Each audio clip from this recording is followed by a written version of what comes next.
Hey everyone, very warm welcome to all of you. Welcome to Life Science पाठशाला. My name is आस्था गोस्वामी और आज मैं 2019 के सारे क्वेश्चन डिस्कस करूंगी आपसे बॉटनी के. ठीक है, तो चलिए, ये मेरी कुछ क्वालिफिकेशंस हैं, आप इन्हें देख सकते हैं. एमएससी मेरा बॉटनी से है, CSIR JRF हूँ, ये रैंक है मेरी ICAR JRF और गेट क्वालिफाइड. ठीक है, तो चलिए सबसे पहला क्वेश्चन देखते हैं. Which one of the following ecosystem is represented by an inverted pyramid of number? Question में वो पूछा जा रहा है कि ऐसा कौन सा इकोसिस्टम है जो कि inverted pyramid of number show करता है. ठीक है, तो इन्वर्टेड का मतलब क्या हो जाएगा? इन्वर्टेड और अपराइट, टू टाइप के पिरामिड ऑफ नंबर होते हैं. अपराइट कैसे होगा? अपराइट ऐसे होगा, ये बेस हो गया जो कि काफ़ी ज़्यादा ब्रॉड है, और ये हो गया एपेक्स जो कि काफ़ी ज़्यादा नैरो है. ठीक है, तो ये अपराइट पिरामिड है. और इन्वर्टेड कैसे हो जाएगा? इसका जस्ट उल्टा, मतलब ऐसे, नीचे नैरो है और ऊपर काफ़ी ज़्यादा ब्रॉड है.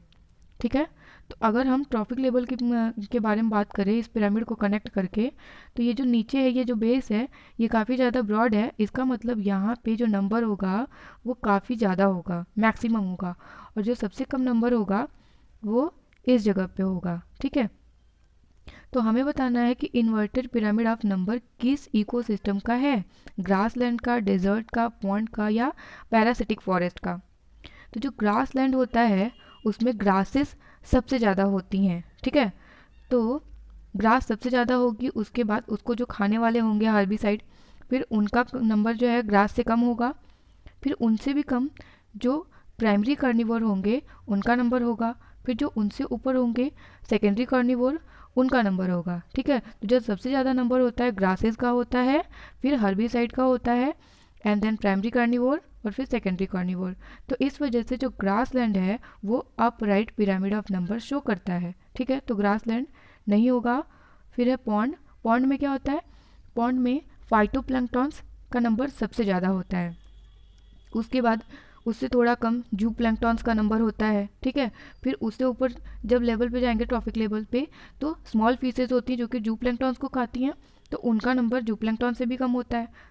फिर उसके बाद स्मॉल फिशेज को खाने वाली कौन है? Large fishes. उनका जो नंबर है सबसे कम होगा, जो कि टॉप पे है ट्रॉफिक लेवल पे. तो इस वजह से जो पॉन्ड है इसका भी जो पिरामिड ऑफ नंबर होगा वो कैसा होगा? अपराइट. मतलब ग्रासलैंड का भी जो पिरामिड है वो अपराइट होगा, एंड पॉन्ड का भी अपराइट होगा. बचा क्या? डेजर्ट. डेजर्ट का भी ऐसे ही अपराइट होता है. लास्ट बच गया पैरासिटिक फॉरेस्ट. ओके, तो जो पैरासिटिक फॉरेस्ट है, पैरासिटिक फॉरेस्ट दे या फिर पैरासिटिक ट्री दे, बात एक ही हो जाएगी, क्योंकि अगर हम फॉरेस्ट को कंपेयर करें या एक ट्री को कंपेयर करें, फॉरेस्ट में क्या हो जाएगा? वुडी ट्रीज होंगी जो कि काफ़ी बड़ी बड़ी होती हैं. तो सपोज फॉरेस्ट के एक ट्री को लेते हैं. अगर एक ट्री है, ये एक ट्री है, तो एक ट्री पे बहुत सारी बर्ड्स होंगी, है ना. एक सिंगल ट्री पे बहुत सारी बर्ड्स रहती हैं. तो ट्री क्या है? इसका नंबर एक है, लेकिन इस पे रहने वाले जो हैं उनका नंबर क्या है? काफ़ी ज़्यादा है. ठीक, और इन बर्ड्स के ऊपर भी तो कुछ छोटे छोटे कीड़े रहते होंगे ना, जो बग्स होती हैं. ये ट्री है, इस पे कुछ बर्ड्स हैं, इन बर्ड्स के भी ऊपर कुछ छोटे छोटे कीड़े होंगे. तो जितनी नंबर ऑफ बर्ड्स होंगी उन बर्ड्स से भी ज़्यादा नंबर होगा उन छोटे छोटे कीड़ों का. अगर हम कंपेयर करें सारे चिड़ियों को, तो जितनी चिड़ियाँ होंगी उससे काफ़ी ज़्यादा अमाउंट होगा, काफ़ी ज़्यादा नंबर होगा उन पे रहने वाले कीड़ों का. लेकिन अगर हम उन कीड़ों की बात करें तो उन कीड़ों पर भी तो कुछ माइक्रोब्स होंगे ना, छोटे छोटे माइक्रो ऑर्गेनिज्म, क्योंकि वो इतने छोटे हैं तो उनका नंबर और भी ज़्यादा होगा.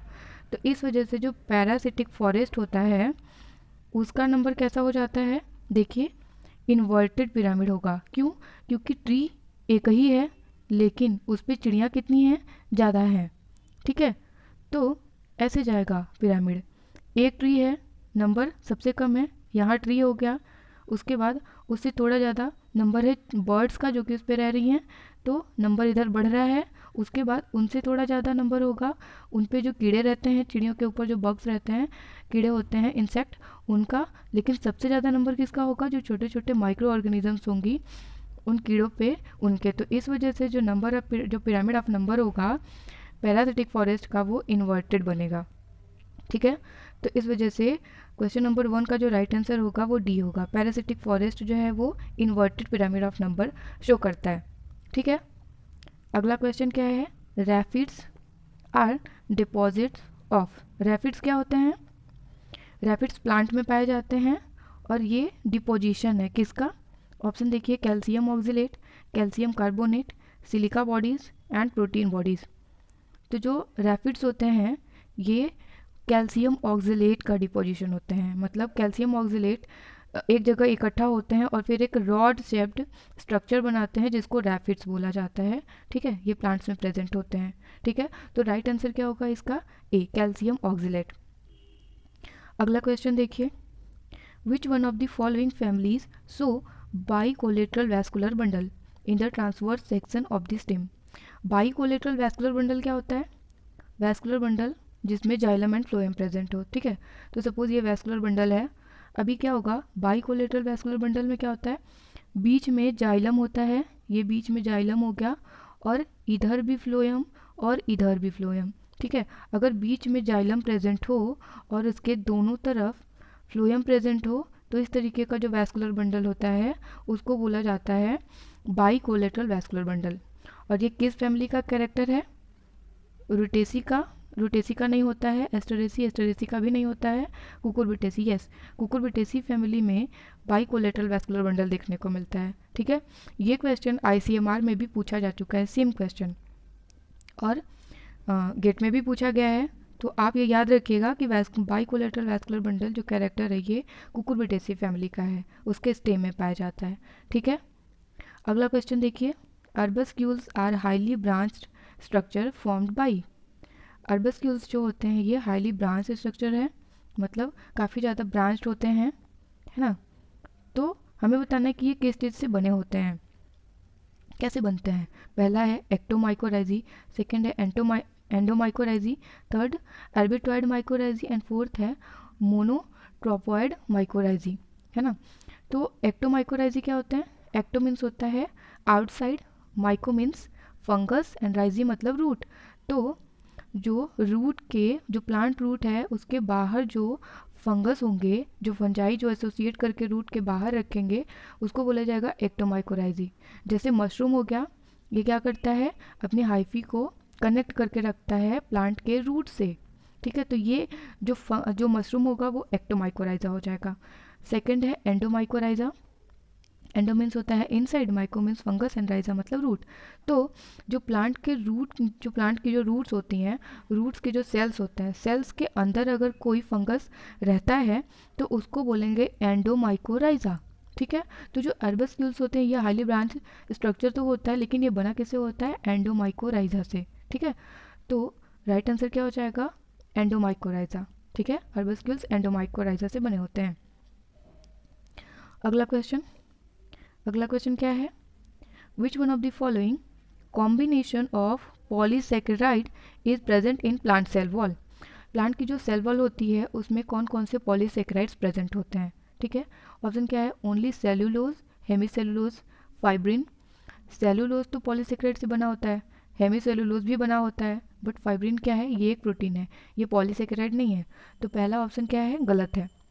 हमें बताना है कि पॉलीसेकेराइड का कॉम्बिनेशन क्या है इसमें। ठीक है, तो बी क्या है, सेल्यूलोज होगा, हेमीसेलुलोज ये भी पॉलीसेकेराइड है, बट लिग्निन पॉलीसेकेराइड नहीं है। ठीक है, लिग्निन होता जरूर है सेल वॉल में, बाद में डिपोजिशन होता है लिग्निन का, लेकिन ये पॉलीसेकेराइड नहीं है, तो बी भी नहीं होगा। सी देखिए, only cellulose, hemicellulose and pectin. Yes, pectin जो है ये पॉलीसेकेराइड होता है। तो इस वजह से प्लांट की जो सेल वॉल है उसमें पॉलीसेकेराइड कौन कौन से होंगे, cellulose, hemicellulose and pectin. Fourth में क्या बोला जा रहा है, सेल्यूलोज, पैक्टीन एंड लिग्निन, फिर से लिग्निन आ गया, ये भी नहीं होगा। मतलब क्या हो जाएगा, जो प्लांट की सेल वॉल है उसमें कौन कौन से पॉलीसेकेराइड होते हैं, cellulose, hemicellulose and pectin. Okay, अगला क्वेश्चन क्या है, which one of the following statement is incorrect, हमें इनकरेक्ट बताना है। तो ऑप्शन देखिए, nitrogen fixation is aerobic process. नहीं, जो नाइट्रोजन फिक्सेशन होता है एनारोबिक प्रोसेस होता है। ठीक है, एनारोबिक मतलब ऑक्सीजन के एब्सेंस में होता है। ठीक, तो पहला ही ऑप्शन हमें मिल गया जो कि गलत है, नाइट्रोजन का fixation anaerobic process, aerobic process नहीं है। तो राइट आंसर क्या होगा, ए। आगे ऑप्शन देखिए, dinitrogenase catalyses reduction of nitrogen to ammonia. Yes, जो डाई नाइट्रोजिनेज एंजाइम है ये नाइट्रोजन को रिड्यूस करके अमोनिया में चेंज कर देता है। ठीक है, तो बी सही है। सी क्या है, root nodules are found in glycine max.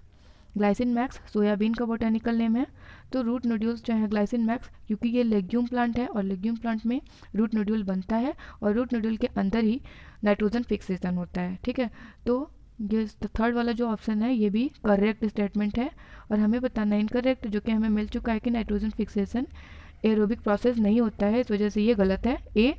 और डी क्या है, nitrogen fixation is anaerobic process. Yes, ये एक एनारोबिक प्रोसेस है, तो इस वजह से जो राइट आंसर हो जाएगा इस क्वेश्चन का वो होगा ए, जो कि गलत है स्टेटमेंट। ठीक, अगला क्वेश्चन क्या बोला जा रहा है इसमें, which one of the following statement is incorrect, incorrect okay, with respect to cyclic photophosphorylation. Photophosphorylation photosynthesis में जो लाइट रिएक्शन होता है उसमें उसको बोला जाता है फोटोफॉस्फोराइलेशन। ठीक है, तो साइक्लिक फोटोफॉस्फोराइलेशन कब होता है, साइक्लिक फोटोफॉस्फोराइलेशन में जो इलेक्ट्रॉन का ट्रांसफ़र होता है वो फोटो सिस्टम 1 से फेरेडॉक्सिन को जाता है, इलेक्ट्रॉन फेरेडॉक्सिन पे जाता है, लेकिन फेरेडॉक्सिन से जो फेरेडॉक्सिन FNR एंजाइम होता है रिडक्टेज, उसके पास इलेक्ट्रॉन न जाकर के वापस से साइटोक्रोम P6F पे चला जाता है, साइटोक्रोम B6F कॉम्प्लेक्स के पास जाता है और फिर वापस से फोटोसिस्टम 1 के पास, फिर फेरेडॉक्सिन के पास और फिर से वापस साइटोक्रोम B6F के पास जाता रहता है। और B6F क्या करता है, प्रोटॉन की पंपिंग करता है और ये प्रोटॉन को यूज़ करके ATP जनरेट कराया जाता है ना। और क्योंकि फेरेडॉक्सिन से जो आगे इलेक्ट्रॉन जाना होता है वहाँ पे जाता नहीं है रिडक्टेज एंजाइम के पास, जिसकी वजह से NADP प्लस रिड्यूस नहीं होता, तो NADPH बनता नहीं है। ठीक है, तो जो साइक्लिक फोटोफॉस्फोराइलेशन होता है उसमें क्या होता है कि प्रोटॉन की पंपिंग होती है जिसकी वजह से ATP जनरेट होता है। और ऐसा कब होता है, जब सेल प्लांट को ATP की ज़रूरत पड़ती है तो उस समय पे साइक्लिक फोटोफॉस्फोराइलेशन किया जाता है, जिससे कि जितनी भी हमें ATP की नीड हो वो पूरी हो जाए और NADPH बनाने की ज़रूरत नहीं होती है। ठीक है, तो ऑप्शन देखते हैं कि कौन सा स्टेटमेंट जो है इनकरेक्ट है, हमें इनकरेक्ट बताना है। तो पहला ऑप्शन देखिए, ATP is generated without concomitant formation of NADPH। Yes, ATP generate होती है लेकिन इसमें NADPH का फॉर्मेशन नहीं होता। अभी तो मैंने बताया कि NADPH नहीं बनता है, जब ATP की ज़रूरत होती है तो उस वक्त पे साइक्लिक फोटोफॉस्फोराइलेशन होता है जिससे ATP जनरेट कराया जाता है बिना NADPH के बनाए। ठीक है, सेकंड ऑप्शन क्या है, मतलब ए जो है करेक्ट स्टेटमेंट है। अब अगला देखते हैं,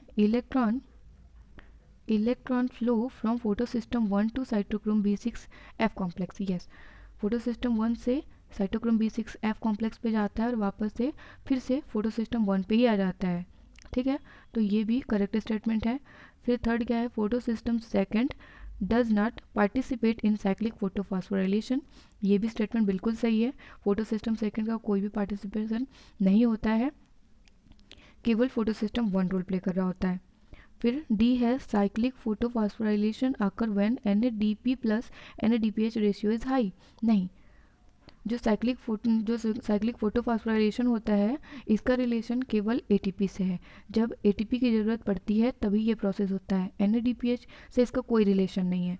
इस वजह से जो इनकरेक्ट स्टेटमेंट होगा इस क्वेश्चन का वो होगा D.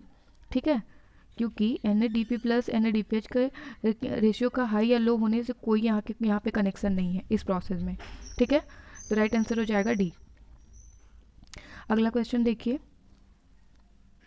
The plant cells are considered totipotent. Okay, जो प्लांट सेल होती हैं वो टोटिपोटेंट होती हैं। टोटिपोटेंट का मतलब क्या होता है कि एक सिंगल सेल हो, वो आगे चल के डिवाइड करके डिफ्रेंशिएट करके एक पूरे के पूरे प्लांट को बना दे। अगर पूरे के पूरे ऑर्गेनिज्म को बना रहा है एक सिंगल सेल, तो क्या हो जाएगा, वो सेल टोटिपोटेंट होगा। मतलब एक सिंगल सेल की एबिलिटी पूरे के पूरे प्लांट बॉडी को या एक पूरे ऑर्गेनिज्म को बना देने की जो एबिलिटी होती है एक प्लांट सेल की, किसी भी सेल की अगर है तो उस सेल को बोला जाएगा टोटिपोटेंट सेल। ठीक है, the phenomena of a mature cell reverting to the meristematic state and forming undifferentiated callus tissue is called. मतलब अगर एक मेच्योर सेल है वो क्या हो रहा है, एक मेच्योर सेल है reverting to the meristematic state, वापस से रिवर्ट बैक जाके मेरिस्टेमेटिक सेल में चेंज हो जा रहा है और फिर अनडिफ्रेंशिएटेड कैलस बना रहा है। मेच्योर सेल का मतलब क्या हो गया कि अगर मेच्योर सेल है इसका मतलब कि वो डिफ्रेंशिएट हुआ है, ठीक है, अगर वो डिफ्रेंशिएट हुआ है तभी वो मेच्योर सेल है, उसका कोई फंक्शन होगा, लेकिन वापस से वो मेरिस्टेमेटिक स्टेट में जा रहा है। मेरिस्टेमेटिक टिश्यू का क्या खास बात होता है कि वो अनडिफ्रेंशिएटेड स्टेट में होते हैं और कंटिन्यूसली डिवाइड करते हैं, उनका कोई डिफ्रेंशिएशन नहीं हुआ रहता है, ठीक है। तो क्योंकि मेच्योर सेल मेरिस्टेमेटिक स्टेट में जा रही है मतलब अनडिफ्रेंशिएट हो रही है, अनडिफ्रेंशिएटेड कैलस टिश्यू बना रही है, तो ये जो प्रोसेस हो रहा है कि डिफ्रेंशिएटेड स्टेट से वापस से अनडिफ्रेंशिएटेड स्टेट में जाना, इस प्रोसेस को क्या कहते हैं? ऑप्शन में क्या है, रीडिफ्रेंशिएशन, डी डिफ्रेंशिएशन, ऑर्गेनोजेनेसिस, कैल्सीट्रेंसी। तो रीडिफ्रेंशिएशन का मतलब फिर से डिफ्रेंशिएट होना, लेकिन यहाँ क्या हो रहा है, डिफ्रेंशिएटेड है वापस से अनडिफ्रेंशिएट हो रहा है, तो रीडिफ्रेंशिएशन तो नहीं होगा, ठीक है। बी क्या है, D differentiation, yes D differentiation होगा, क्योंकि जो प्रोसेस हो रहा है कि डिफ्रेंशिएट था वापस से अनडिफ्रेंशिएट हो गया, मतलब वो डी डिफ्रेंशिएट हो गया, ठीक है। तो राइट आंसर क्या हो जाएगा इस क्वेश्चन का, बी। सी ऑर्गेनोजेनेसिस मतलब ऑर्गन का फॉर्मेशन, ऑर्गन का फॉर्मेशन तो नहीं हो रहा है, तो राइट आंसर क्या हो जाएगा, कैल्सीट्रेंसी भी नहीं होगा, राइट आंसर होगा डी डिफ्रेंशिएशन, ठीक है। अगला क्वेश्चन क्या है, glyphosate is a broad spectrum herbicide, upon application to leaves it is translocated to meristematic area and underground rhizome by. जो ग्लाइफोसेट है ये एक हर्बिसाइड है, ठीक है। जब इसको प्लांट की लीफ पे अप्लाई किया जा रहा है, एक प्लांट है उसकी ये लीफ है और इस पे अगर ग्लाइफोसेट को अप्लाई किया जा रहा है, जब छिड़काव किया जा रहा है इस पर, तो क्या हो रहा है कि वो ट्रांसलोकेट करके कहाँ जा रहा है, मेरिस्टेमेटिक एरिया पे जा रहा है, मतलब सूटेपिकल मेरिस्टेम पे, ठीक है। और साथ ही साथ वो अंडरग्राउंड राइजोम पर भी जा रहा है, मतलब वो रूट में भी जा रहा है और सूट में भी। ये अगर ये एक ट्री है, ये इसका अगर रूट है और ये जो है सूट एपिकल मेरिस्टेम है, सबसे ऊपर वाला एपेक्स वाला पार्ट है, तो अगर लीफ पे डाला जा रहा है ग्लाइफोसेट तो वो ट्रांसलोकेट करके कहाँ जा रहा है, वो इधर ऊपर भी जा रहा है और वो नीचे भी रूट में भी आ रहा है, ठीक है। तो हमें ये बताना है कि ये जो ट्रांसलोकेशन हो रहा है इस ग्लाइफोसेट का, वो इस ग्लाइफोसेट का जो ट्रांसलोकेशन हो रहा है वो किसकी वजह से हो रहा है, फ्लोएम से हो रहा है, जाइलम से हो रहा है, बॉर्बिड पिट से हो रहा है या ट्रैकेट से हो रहा है।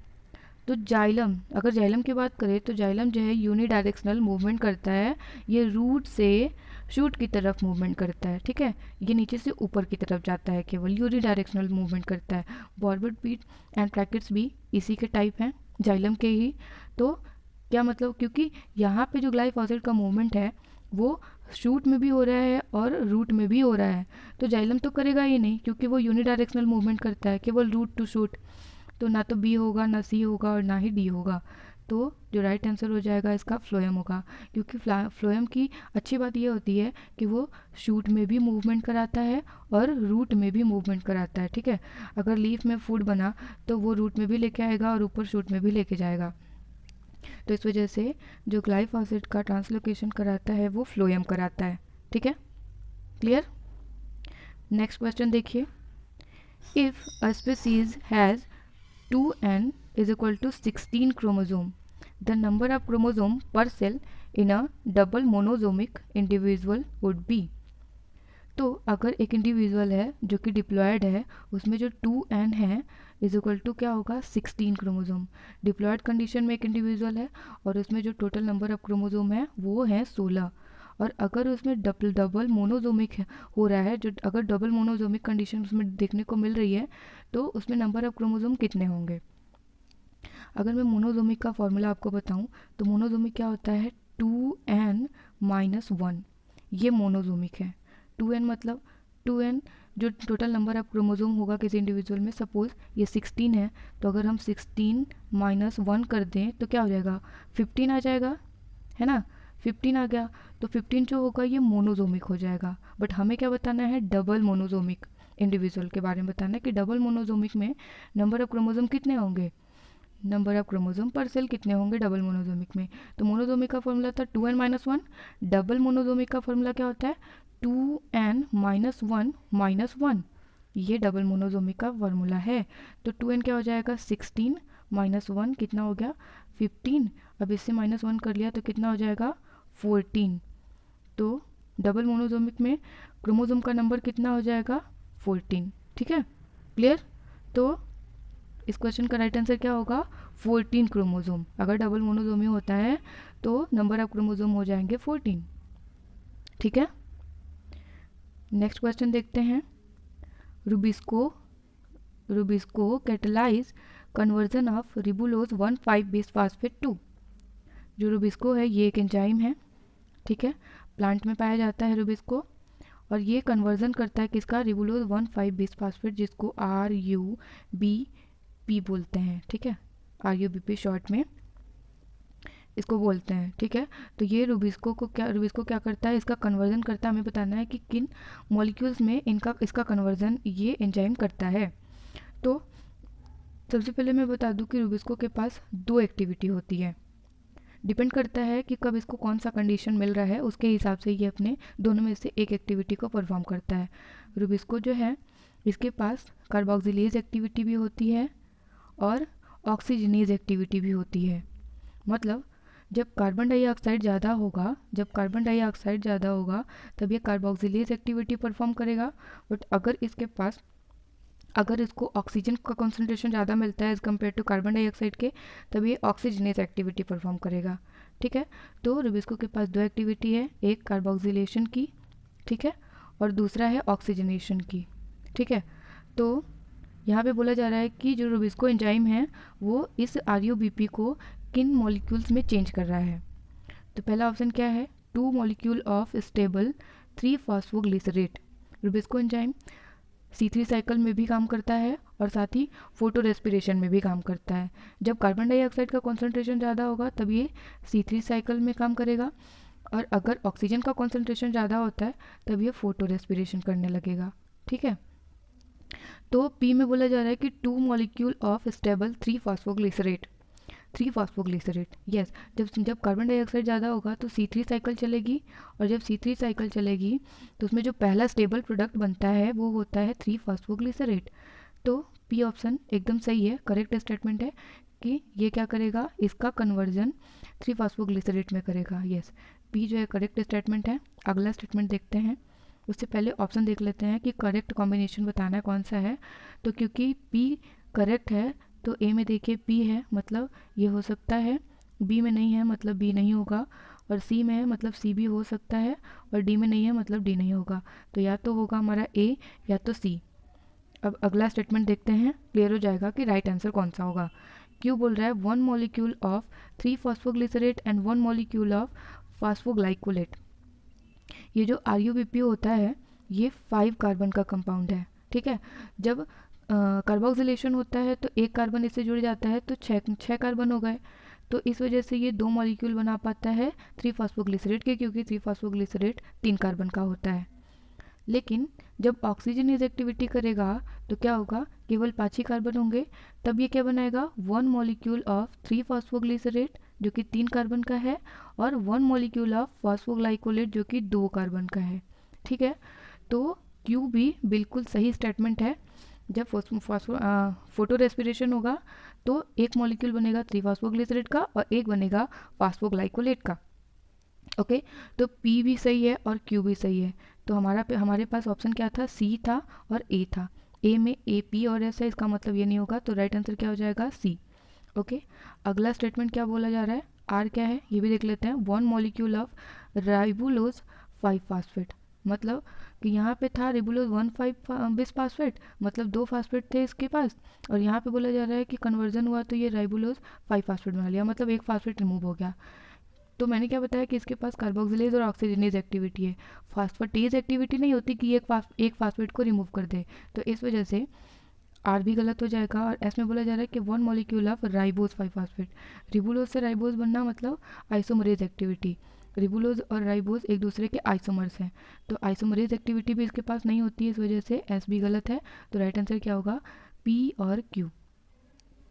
ठीक है, अगला क्वेश्चन देखिए, match of the following type.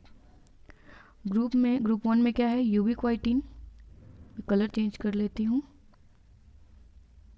P है यूबिक्वाइटिन, फिर है फाइटोट्रोपिन, देन एक्सटेंसिन एंड डेला प्रोटीन। जो यूबिक्विटिन होता है ये कमाल का प्रोटीन होता है, ये जिस भी प्रोटीन पे जाके जुड़ जाए उसका तो डिग्रेडेशन कंफर्म होता है, ठीक है। तो यूबिक्विटिन जिस पे भी जुड़ा उसको डिग्रेड करके ही रहेगा, ठीक। तो देखिए ग्रुप 2 में इनका फंक्शन दिया है, यूबिक्विटिन सेल वॉल लूजिंग एंजाइम नहीं, ये नहीं है। और रिप्रेसर इन जिबर्लिन सिग्नलिंग ये भी नहीं होगा। और mediator of protein degradation, yes, ubiquitin अगर किसी भी प्रोटीन पे ऐड होता है तो वो क्या करेगा, प्रोटीन डिग्रेडेशन को मेडिएट करेगा। तो पी का 3 ऑप्शन में देखिए, पी का 3 ए में है मतलब ये हो सकता है, और फिर पी का 3 बी में भी है मतलब ये भी हो सकता है, सी में पी का 4 ये गया ऑप्शन, फिर डी में पी का 1 मतलब ये भी नहीं होगा। तो राइट आंसर ए या फिर बी। अब आगे देखते हैं, फाइटोट्रोपिन अगर नहीं पता है तो उसको छोड़िए, आगे का देख लेते हैं। एक्सटेंसिन, एक्सटेंसिन क्या है, ये एक एंजाइम है जो कि एक्टिवेट होता है ऑक्सिन की वजह से। ऑक्सिन जो है एक्सटेंसिन एंजाइम को एक्टिवेट करता है, एंड देन एक्सटेंसिन क्या करता है, सेल वॉल लूजनिंग एंजाइम है, ये सेल वॉल की लूजनिंग कर देगा जिसकी वजह से सेल्स के अंदर वाटर ज़्यादा अमाउंट में भरने लगते हैं, जिसकी वजह से क्या होता है, सेल जो इतनी बड़ी थी वो इनलार्ज हो जाती है, क्योंकि एक्सटेंसिन नाम है, एक्सटेंसिन एक्सटेंड करेगा सेल को। तो अभी इतनी बड़ी सेल थी, अभी क्या करेगा, एक्सटेंड करके इनलार्ज हो जाएगा और बड़ा हो जाएगा सेल, ठीक है। तो एक्सटेंसिन क्या करता है, सेल वॉल लूजनिंग एंजाइम है जो कि सेल के साइज को बढ़ाने का काम करता है, ठीक। तो आर का 1 हमारे पास ऑप्शन क्या बचा था, ए था और बी था। तो आर का 1 किस में है, ए में है आर का 1 और बी में आर का 2, इसका मतलब कि बी भी गया, डी भी गया और सी भी गया। राइट आंसर क्या हो जाएगा, ए। आगे देखिए डेला प्रोटीन, डेला प्रोटीन क्या करता है, ये एक रिप्रेसर है, जिबर्लिन सिग्नलिंग में रिप्रेसर का काम करता है, और जाकर के प्रोमोटर से बाइंड करके क्या करता है, ट्रांसक्रिप्शन को रोक के रखता है, ट्रांसक्रिप्शन नहीं होने देता, ठीक। तो एस का 2 हो जाएगा, और बाकी बचा फाइटोट्रोपिन। फाइटोट्रोपिन एक नॉन कॉम्पिटिटिव इनहिबिटर होता है, जब ऑक्सिन का पोलर ट्रांसपोर्ट हो रहा होता है तब ये नॉन कॉम्पिटिटिव इनहिबिटर की तरह काम करता है और ऑक्सिन के पोलर ट्रांसपोर्ट को रोक देता है, ठीक है। तो राइट आंसर क्या होगा इस क्वेश्चन का, ए, ठीक है। अगला क्वेश्चन देखते हैं, ये भी match of the following type है। क्या दिया है, प्लांट स्पीसीज है, फैमिली है और प्लांट प्रोडक्ट है। प्लांट स्पीसीज में कौन कौन से हैं, कैनबिस सटाइवा है, कोरकोरस है, ऑसिमम है, रेसिनस है। तो कैनबिस सटाइवा फैमिली देखिए, लेमिएसी, कैनाबिनेसी, यूफोरबिएसी, टिलिएसी। तो अगर आपको नहीं पता है तो कैनाबिस कैनाबिस सटाइवा देखिए, कैनाबिस, और फैमिली का नाम क्या है, कैनाबिनेसी। तो अगर नहीं भी पता है तो भी आप इजीली फाइंड कर सकते हैं नाम देख के। तो पी का हो जाएगा 2, और इसका प्लांट प्रोडक्ट क्या होता है, मैरिजुआना फ्रॉम लीफ, है ना। 2 एंड 4, मैरिजुआना भांग को बोलते हैं, लीफ से ऑब्टेन किया जाता है। तो कैनाबिस सटाइवा भांग का बॉटेनिकल नेम है, ठीक है। तो पी का 3 नहीं, पी का 2 एंड 4, पी का 2 एंड 4 कौन से ऑप्शन में है, पी का 2 एंड 4 ए में है, और किस में है, पी का 2 एंड 4 डी में है, बी में नहीं है मतलब बी नहीं होगा, और सी में देखिए पी का 1, इसका मतलब कि ये भी नहीं होगा, ओके। तो राइट आंसर ए या फिर डी, ओके। तो हमारे पास ऑप्शन क्या बच गया, या तो ए होगा, या फिर डी होगा। आगे देखते हैं, कोरकोरस ओलिटोरियस। कोरकोरस जो है ये टिलिएसी फैमिली से बिलोंग करता है, कोरकोरस टिलिएसी बिलोंग करता है, और इसके स्टेम से फाइबर निकाला जाता है, ठीक है। तो क्यू का 4 एंड 3, क्यू का 4 एंड 3 देखिए, क्यू का 4 एंड 3 ए में है, क्यू का 3 एंड 2 ए नहीं होगा, और क्यू का 4 एंड 3 डी में देखिए, क्यू का 4 एंड 3, यस। तो राइट आंसर क्या हो जाएगा, डी। आगे देखते हैं, ऑसिमम सेंक्टम लेमिएसी फैमिली से बिलोंग करता है, और यूजेनॉल, इसके लीव से यूजेनॉल कंपाउंड निकाला जाता है, ठीक है। तो आर का 1 एंड 2, आर का 1 एंड 2 जो कि डी में है। उसके बाद रिसिनस कम्युनिस जो कि यूफोरबिएसी फैमिली से बिलोंग करता है, और इसके सीड से ऑयल निकाला जाता है, ठीक है। तो राइट आंसर क्या है, डी हो जाएगा। आप इस तरीके से match of the following easily solve कर सकते हैं। अगला क्वेश्चन है साइब्रिड्स। साइब्रिड्स क्या होते हैं, साइब्रिड्स की बात करें तो साइब्रिड्स में अराइज थ्रू, हमें बताना है कि साइब्रिड्स किससे बनाया जाता है, मतलब साइब्रिड किससे बनता है। ठीक है, तो सबसे पहले बता दो कि साइब्रिड होता क्या है। सबसे पहले दो सेल लेते हैं, ठीक है, और क्योंकि प्लांट सेल की बात कर रहे हैं हम, तो जो प्लांट सेल होती है उस सेल के ऊपर सेल वॉल भी प्रेजेंट होता है। तो सबसे पहले दोनों सेल के सेल वॉल को रिमूव कर दिया जाता है। ठीक है, दो सेल के सेल वॉल को रिमूव कर दिया गया। अब इसके पास क्या बचा, साइटोप्लाज्म, मतलब न्यूक्लियस प्लस प्रोटोप्लास्ट। जो फ्लूइड होता है सेल के अंदर, उसको प्रोटोप्लास्ट बोलते हैं। अगर न्यूक्लियस को छोड़ दिया जाए तो बाकी जो फ्लूइड होगा उसको बोला जाएगा प्रोटोप्लास्ट। ठीक है, तो जब दो सेल लेकर के उसके सेल वॉल को रिमूव कर दिया जाता है तो अब इनको बोला जाएगा कि ये नेकेड सेल है। ठीक, अब इनका जो प्रोटोप्लास्ट है, सबसे पहले इनके प्रोटोप्लास्ट को फ्यूज़ कराया जाएगा। ठीक है, तो अब ये एक बड़ी सी सेल बन गई जिसमें इस सेल का भी प्रोटोप्लास्ट और इस सेल का भी प्रोटोप्लास्ट आ गया, और साथ ही इसके पास जो न्यूक्लियस था और इसके पास जो न्यूक्लियस था वो भी आ गया। तो अब ये एक हेट्रोकैरियन बन गया, मतलब एक सेल बन गई जिसमें दोनों सेल का प्रोटोप्लास्ट है और न्यूक्लियस भी दोनों सेल का है। अब क्या किया जाएगा कि या तो ये जो सेल जब फ्यूज़ की जा रही थी तभी इन दोनों में से एक सेल का न्यूक्लियस फ्यूज़ करने से पहले ही रिमूव कर दिया जाए, या फिर जब प्रोटोप्लास्ट का फ्यूज़न हो गया उसके बाद इन दोनों न्यूक्लियस में से एक न्यूक्लियस को एलिमिनेट कर दिया जाए और केवल एक न्यूक्लियस बचे। मतलब साइब्रिड क्या होते हैं, दो सेल का फ्यूज़न किया गया, उसके बाद दो सेल का फ्यूज़न किया गया प्रोटोप्लास्ट का, जो सेल बनी उसके पास केवल एक ही सेल का न्यूक्लियस हो, एक सेल के न्यूक्लियस को रिमूव कर दिया जाए, या तो इसी कंडीशन में रिमूव करके तब फ्यूज़ किया जाए, या फिर यहाँ पे जब दो न्यूक्लियस बन जाए तो एक न्यूक्लियस को यहाँ से निकाल दिया जाए। तो अब ये जो सेल बची जिसमें दोनों सेल का प्रोटोप्लास्ट है बट न्यूक्लियस केवल एक ही सेल का है, तो इस सेल को हम बोलेंगे साइब्रिड। ठीक है, अगर ये जो सेल बनी है इसके पास ये जो दोनों न्यूक्लियस है, अगर दोनों सेल की दोनों न्यूक्लियस भी फ्यूज़ हो जाती, जैसे कि प्रोटोप्लास्ट फ्यूज़ हुआ, अगर दोनों न्यूक्लियस भी फ्यूज़ करके एक सिंगल न्यूक्लियस बना लेती, तब ये सेल क्या हो जाता, तब ये हो जाता हाइब्रिड। ठीक है, तो साइब्रिड क्या होगा, साइब्रिड में दो सेल का प्रोटोप्लास्ट बट न्यूक्लियस एक ही सेल का होगा। लेकिन हाइब्रिड में क्या होता है, दोनों सेल का प्रोटोप्लास्ट भी होता है और दोनों सेल का न्यूक्लियस भी होता है जो कि फ्यूज़ करके एक सिंगल न्यूक्लियस बना लेता है, तब इस सेल को कहेंगे हाइब्रिड। ठीक है, क्लियर। अब हम चलते हैं थोड़ा ऑप्शन पे कि साइब्रिड कैसे बनता है, देखते हैं। Fusion of a normal protoplast, normal protoplast का मतलब न्यूक्लियस प्रेजेंट है, with another nucleated protoplast of different origin. Nucleated नहीं होगा, मैंने बताया कि या तो जो दूसरा वाला सेल होगा उसके न्यूक्लियस को हम पहले ही एलिमिनेट कर देंगे, रिमूव कर देंगे, उसके बाद फ्यूज़न करेंगे, या फिर फ्यूज़न के बाद एक न्यूक्लियस को रिमूव कर देंगे। ठीक है, तो इसमें बोला जा रहा है कि एक नॉर्मल प्रोटोप्लास्ट का फ्यूज़न किया जा रहा है दूसरे न्यूक्लिएटेड प्रोटोप्लास्ट से, तो ये गलत है, न्यूक्लियस को रिमूव कर दिया जाता है दूसरे वाले को। ठीक है, तो साइब्रिड इससे नहीं बनेगा, ये गलत है। अगला है fusion between a normal protoplast and a protoplast containing viable nucleus. नहीं, अगर न्यूक्लियस हो भी दूसरे सेल में तो वो नॉन वाइएबल होना चाहिए, वाइएबल नहीं होना चाहिए, तो इस वजह से बी भी गलत है। सी क्या है, elimination of one of the nuclei from heterokaryon formed from two protoplast of different origin. मतलब जब दो सेल के प्रोटोप्लास्ट को फ्यूज़ किया गया उसके बाद क्योंकि दोनों के न्यूक्लियस भी आया तो बना हेट्रोकैरियन। ठीक है, बना हेट्रोकैरियन, तो उसमें से एलिमिनेशन कर दिया गया एक न्यूक्लियाई को, जो दो न्यूक्लियस थे एक न्यूक्लियाई को एलिमिनेट कर दिया गया, तो बच गया एक न्यूक्लियाई और दोनों का प्रोटोप्लास्ट, तो इससे बना साइब्रिड। ठीक है, तो सी जो है वो राइट हो जाएगा क्योंकि यही है जो करेक्ट एक्सप्लेनेशन दे रहा है कि साइब्रिड कैसे बन रहा है। ठीक, तो राइट आंसर होगा सी। डी में क्या कहा जा रहा है कि fusion of normal cell with another nucleated cell. नहीं, दोनों का न्यूक्लियस अगर है तो वो दोनों का न्यूक्लियस है तो दोनों का न्यूक्लियस फ्यूज़ करके हाइब्रिड बनाएगा, साइब्रिड नहीं बनाएगा। ठीक है, तो राइट आंसर क्या हो जाएगा इसका, सी, जो कि अच्छे से एक्सप्लेन कर रहा है कि साइब्रिड क्या होता है। ठीक है, अगला question, match of the following. Disease दिया है, कॉजेटिव ऑर्गेनिज्म है और क्रॉप है। तो डिजीज़ क्या है, powdery mildew, white rust, downy mildew and late blight. Late blight कौन कॉज करता है, फाइटोप्थोरा इन्फेस्टेंस, किसमें, पोटैटो में।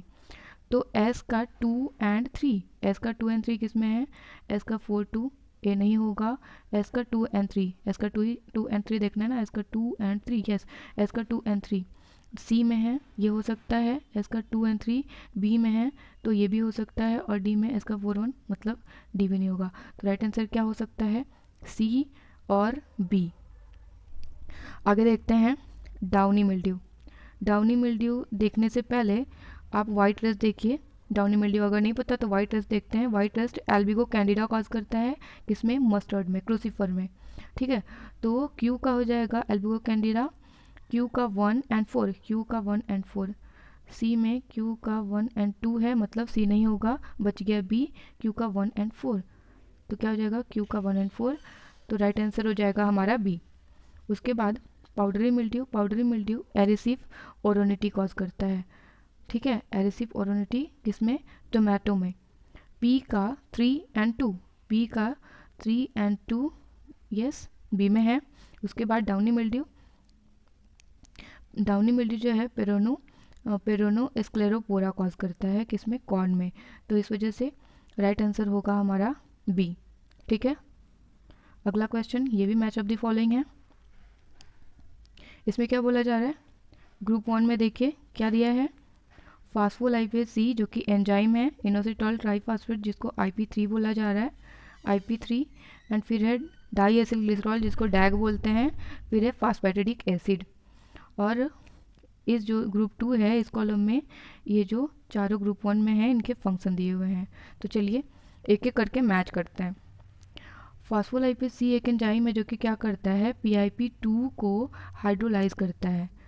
Hydrolyse phosphatidyl inositol bisphosphate PIP2। ये एंजाइम क्या करता है, PIP2 को तोड़ करके IP3 और डैग में चेंज कर देता है। ठीक है, तो P का हो जाएगा 3, तो ऑप्शन में P का 3 A में है, मतलब A हो सकता है। फिर B में P का 4, मतलब B नहीं होगा। C में भी नहीं है तो C भी नहीं होगा। D में है यस, तो ऑप्शन हमारा ए भी हो सकता है और डी भी हो सकता है। इसलिए आगे देखते हैं, इनोसिटॉल ट्राइफॉस्फेट मतलब IP3। IP3 क्या है, IP3 क्या करता है, ये एक चैनल पे लिगेंड की तरह बाइंड करता है, जिसकी वजह से क्या होता है कि कैल्शियम आयन चैनल ओपन हो जाता है और कैल्शियम रिलीज होता है। तो देखिए IP3 stimulates release of calcium from intracellular storage. जो कैल्शियम का इंट्रासेलुलर स्टोरेज होता है वो होता है एंडोप्लाज्मिक रेटिकुलम। ठीक है, एंडोप्लाज्मिक रेटिकुलम के अंदर कैल्शियम होता है अच्छे खासे अमाउंट में। तो जब IP3 जा करके बाइंड करता है एंडोप्लाज्मिक रेटिकुलम पे, एक चैनल होता है कैल्शियम आयन चैनल, जिससे ये बाइंड करता है IP3, तो कैल्शियम आयन चैनल ओपन होता है और कैल्शियम आयन रिलीज हो जाता है। ठीक है, तो Q का हो जाएगा 1, Q का हो जाएगा 1, तो Q का 1 किस में है, Q का C में है, Q का 3 ये नहीं होगा, इसमें है Q का 4 A भी नहीं होगा, Q का 1 D यस, Q का 1 D में है, इसलिए राइट आंसर क्या हो जाएगा हमारा, D हो जाएगा, क्योंकि B में भी नहीं है। ओके, तो P का हो गया 3 और Q का हो गया 1। फिर R है डाई एसिल ग्लिसरॉल डैग, ये क्या करता है, R का हो जाएगा, ये क्या करेगा, फास्फोराइलेटेड टू फास्फेटिडिक एसिड। R का हो जाएगा 4 एंड फास्फेटिडिक एसिड क्या करता है, ये क्या करेगा, phosphatic acid regulates ion channel या फिर एक्टिवेट वेरियस एंजाइम। जो फास्फेटिडिक एसिड है ये आयन चैनल्स को भी रेगुलेट करता है और साथ ही साथ बहुत सारे एंजाइम्स का भी एक्टिवेशन करने का काम करता है फास्फेटिडिक एसिड। ठीक है, तो जो राइट आंसर होगा इस क्वेश्चन का वो होगा डी। ओके, अगला क्वेश्चन देखिए, which one of the following statement is correct with respect to endosperm development. Endosperm के बारे में बोला जा रहा है। अगर मेंशन नहीं किया है कि जिम्नोस्पर्म है या एंजियोस्पर्म है, तो आप एंजियोस्पर्म को लेकर चलेंगे। एंजियोस्पर्म मतलब फ्लावरिंग प्लांट्स। ओके, तो जो फ्लावरिंग प्लांट्स होते हैं उनमें जो एंडोस्पर्म होता है वो ट्रिप्लॉइड कंडीशन में होता है, मतलब 3n की कंडीशन में होता है। ठीक है, तो हमें बताना है कि ऐसे कौन से स्टेटमेंट्स हैं जो एंडोस्पर्म के डेवलपमेंट के लिए करेक्ट हैं। मैं आपको बता दूं कि जो एंडोस्पर्म होता है वो कैसे बनता है। एंडोस्पर्म को बनाने के लिए जो फीमेल गैमेटोफाइट होता है उसके सेंटर में 2 न्यूक्लियाई होती हैं जो कि हैप्लॉइड कंडीशन में होती हैं। ये भी जो न्यूक्लियस है ये भी N है और ये जो न्यूक्लियस है दूसरा वाला ये भी N है, दोनों हैप्लॉइड हैं। तो सबसे पहले ये दोनों ही आपस में फ्यूज़ कर लेती हैं क्योंकि सेंटर में है, और ये एक दूसरे से आपस में फ्यूज़ करके अब ये N और N मिल करके क्या बन जाएंगे, 2N। तो फीमेल गैमेटोफाइट में जो सेंटर वाला पोलर जो सेंट्रल न्यूक्लियस है वो 2n की कंडीशन में है। उसके बाद जो मेल गैमेटोफाइट से जो मेल गैमेट आते हैं, 2 मेल गैमेट होता है, तो उसमें से एक गैमेट एक सेल से फ्यूज़ करता है यहाँ पे, और जो दूसरा वाला मेल गैमेट होता है वो हैप्लॉइड होता है, मतलब दोनों ही मेल गैमेट हैप्लॉइड होते हैं। तो दूसरा वाला जो मेल गैमेट है, क्योंकि वो है n और वो फ्यूज़ करता है इस 2n से, ये जो सेंटर में 2n है न्यूक्लियस, इसके साथ फ्यूज़ कर लेता है, तो इसका 2n और मेल गैमेट का n मिल करके क्या हो गए 2n plus n। 2n female का है और जो n है वो मेल का है, मिल करके क्या बना लिए 3n। तो जो एंजियोस्पर्म का एंडोस्पर्म होता है वो ट्रिप्लॉइड कंडीशन में होता है। ठीक है, तो हमें बताना है कि एंडोस्पर्म के डेवलपमेंट के लिए कौन सा स्टेटमेंट सही है, एंडोस्पर्म कैसे ओरिजिनेट होता है। ए देखिए, from the fusion product of 3 haploid nuclei. Yes, 3 haploid nuclei का तो फ्यूजन होता है, आगे पढ़ते हैं। 1 from male gametophyte and 2 from female gametophyte. Yes, मैंने बताया कि एक मेल गैमेट से आता है और 2 जो है वो फीमेल गैमेटोफाइट से आता है। तो इसका मतलब जो स्टेटमेंट पहला बोला जा रहा है कि कैसे बनता है एंडोस्पर्म, वो सही है। तो करेक्ट क्या हो जाएगा हमारा ए, राइट आंसर हो जाएगा ए। तो बी देखने की ज़रूरत नहीं है, सी डी। फिर भी देखते हैं, from the fusion product of 3 haploid nuclei, सही, यहाँ तक तो सही है, बट 2 फ्रॉम मेल गैमेटोफाइट नहीं, गलत हो गया। ठीक है, 2 फ्रॉम मेल गैमेटोफाइट नहीं होता, 1 मेल से होता है और 2 जो है फीमेल से होता है, तो बी गलत है।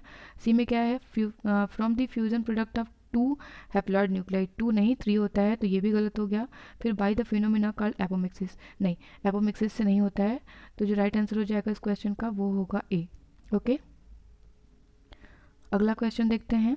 Which one of the following method is incorrect with respect to haploid plant production. Haploid plant production के बारे में पूछा जा रहा है कि क्या सही है, सॉरी क्या गलत है, इनकरेक्ट बताना है कि हैप्लॉइड प्लांट का प्रोडक्शन कैसे होता है। ठीक है, तो क्या स्टेटमेंट है जो कि गलत है।